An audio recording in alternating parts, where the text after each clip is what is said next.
কিয়ামতের দিন প্রথম বিচার হবে খুনির। হে খুনি, তুমি কেন রাষ্ট্র খুন করলে বলো? দেশের অশান্তির মূল কারণ হচ্ছে অবিচার। বিচার না থাকলে দেশে কোশ্চিন কালো শান্তি আসতে পারে না। একটা মানুষের মিথ্যাবাদী হওয়ার জন্য এটুকুই যথেষ্ট যে সে যা শোনে তাই বলে, যাচাই বাছাই ছাড়াই। কান নিয়ে গেল চিলে, মানুষ দৌড়ালে পিছিয়ে হলো। কান তো আমার হাতেই আছে বাবা, কানটা হাত দিয়ে দেখ কানটা আছে কিনা। কেউ বললো তোমার কান নেই, মারো দৌড়, কান কোথায় গেল খুঁজতে হবে। এরকম পাগল অনেক আছে। হাদিসটা মনে রাখবেন, একজন মানুষকে মিথ্যাবাদী বলার জন্য এটুকু যথেষ্ট হচ্ছে যে যাচাই বাছাই না করি একটা কথা বলে। একজন গুজব রটিয়ে দিল, সঙ্গে সঙ্গে হাজার লোক সেটা ছড়িয়ে দিল, এটা মহাপাপ। আর ইবনে মাসউদ রাদিয়াল্লাহু আনহু قال قال رسول الله صلى الله عليه وسلم عليكم بالصدق فإن الصدق يهدي إلى البر وإن البر يهدي إلى الجنة। তোমাদের উপরে অপরিহার্য হলো সত্য কথা বলা। সত্য সবসময় মানুষকে ন্যায়ের দিকে এগিয়ে নিয়ে যায়, ন্যায়ের পথ দেখায়। আর ন্যায় সবসময় মানুষকে জান্নাতের পথ দেখায়। ওয়াইয়াকুম ওয়াল কিযব, বেঁচে থাকো মিথ্যা বলা থেকে। ফাইনাল কিযবা ইহাদি ইলাল ফুজুর ওয়াল ফুজুর ইহাদি ইলান নার।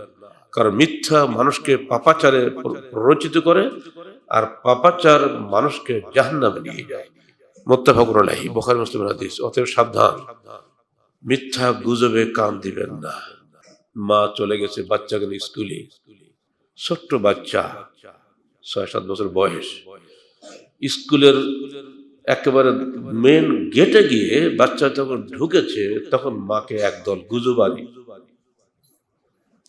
এই ধর ধর ছেলে ধরা আসছে, মারতে মারতে সেখানে মেরেই ফেলেছে মাকে। এখন মানববন্ধন হচ্ছে, মেয়েটি এসে বলছে আমার মা কই। চিন্তা করা যায়, কচি মেয়ে জানে না যে তার মন চলে গেছে দুনিয়া থেকে। যারা মারলো এরা কি জান্নাতি হবে? এরা জাহান্নামের কীট। এটা সবার আগে আল্লাহ এদের বিচার করবেন। আপনারা শুনছেন এর আগে যে কিয়ামতের দিন প্রথম বিচার হবে খুনির। হে খুনি, তুমি কেন রাষ্ট্র খুন করলে বলো? তুমি কি কোরআন পড়োনি? মান কাতালা নাফসান বিগাইরি নাফসিন কান্নামা আহইয়া নাস জামিয়া। যে ব্যক্তি হত্যার বদলে হত্যা ব্যতীত অন্য কোনো মানুষকে হত্যা করলো, অন্য মানুষকে বাঁচিয়ে দিল, সে যেন পুরো মানব জাতিকে বাঁচিয়ে দিল। আর তোমার ইচ্ছা মতো তুচ্ছ করে মানুষ হত্যা করছো, একজন সর্বাগ্রে বিচার করবেন আল্লাহ পাক এই খুনিদের। দুনিয়াতে প্রভাব খাটিয়ে বেঁচে এসেছো, আল্লাহ কাছে কোনো প্রভাব চলবে? কোনো খাতির হবে না। যে ব্যক্তি যে পাপ করবে, একটা অনুপরিমাণ মিসকালা যাররাতিন খায়রান ইয়ারা আর মিসকালা যাররাতিন শাররান ইয়ারা। অনুপরিমাণ পাপ করলেও সেটা দেখা হবে, অনুপরিমাণ নেকির কাজ করলেও সেটাও দেখাবে। আল্লাহর বিচারে কোনো ফন্দি ফিকির চলবে না। অর্থাৎ দুনিয়াতে আপনি প্রভাব খাটিয়ে বেঁচে যাবেন, কিন্তু আখিরাতে অতএব সাবধান।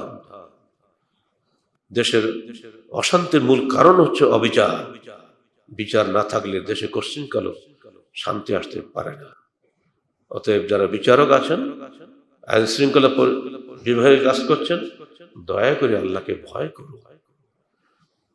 আল্লাহ পাক পরিষ্কার বলে দিয়েছেন, ওয়ালা ইয়াজরিমান্নাকুম শানাআনু কওমিন আল্লা তা'দিলু ই'দিলু হুয়া আকরাবু লিত-তাকওয়া। কোন দলীয় বিদ্বেষ যেন তোমাদেরকে অবিচারে প্রলুব্ধ না করে।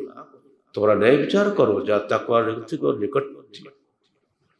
এই দলীয় তার কারণেই আমাদের অধিকাংশ ক্ষেত্রে আজকে অবিচার চলছে, যার ফলে মানুষ ক্রমেই বিদ্রোহী হয়ে উঠছে। মানুষ যাবে কোথায়? শেষ আশ্রয় তো আদালত। বিচারের দীর্ঘ সূত্রিতে আজকে প্রধান বিচারপতি পর্যন্ত দুঃখ করছেন, 25 লক্ষ মামলা নিয়ে আমি করবো কি? স্বরাষ্ট্রমন্ত্রী বলছেন আমার বিরুদ্ধে 5,000-এর বেশি মামলা, কোনটা ঠেকাবো? এ কি দেশ চলবে কেমন করে? সেজন্য প্রত্যেক মানুষ যিনি যেখানে আছেন, যিনি যে দায়িত্বে আছেন, প্রত্যেকে আল্লাহকে ভয় করবে। কোনো অবস্থাতেই অন্যায়কে বরদাস্ত করবে না। ইনশাআল্লাহ এদেশের মানুষ এমনিতেই এরা ধার্মিক। ধর্মের নামে যদি কেউ কিছু কাজ করেন, সঠিকভাবে দায়িত্ব পালন করেন, ইনশাআল্লাহ আল্লাহ পাক এদেশের রহমত নাজিল করবেন। গুজবে কান দিবেন না, সাবধান। ওই গুজবে একজন লোক যদি মরে আর আপনি যে সাপোর্ট দেন, যদি নাও মারেন, কিয়ামতের দিন কিন্তু আপনাকে ওই একইভাবে শাস্তি পেতে হবে। আল্লাহ কাউকে ছাড়বেন না।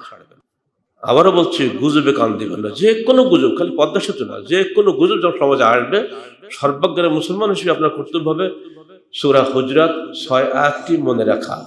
ইন জাআকুম ফাসিকুম বিনাবাইন ফাতাবাইয়ানু, যখন কোনো খবর তোমরা শুনবে তখন যাচাই করবে। আর আমাদের সরকার ব্যবস্থা দিচ্ছেন, ৯৯৯ নম্বর ফোনে ফোন করবেন, পুলিশ ধরবে, আপনাদের সাহায্যে এগিয়ে আসবে। আল্লাহ পাক আমাদের সবাইকে দিনে হকের উপর দৃঢ় থাকা তৌফিক দান করুন এবং পবিত্র কোরআন ও সহিহ হাদিস অনুযায়ী জীবন গড়ার তৌফিক দান করুন। আমিন। আকুলু কওলি হাযা আস্তাগফিরুল্লাহ লি ওয়া লাকুম ওয়া লিসাইরিল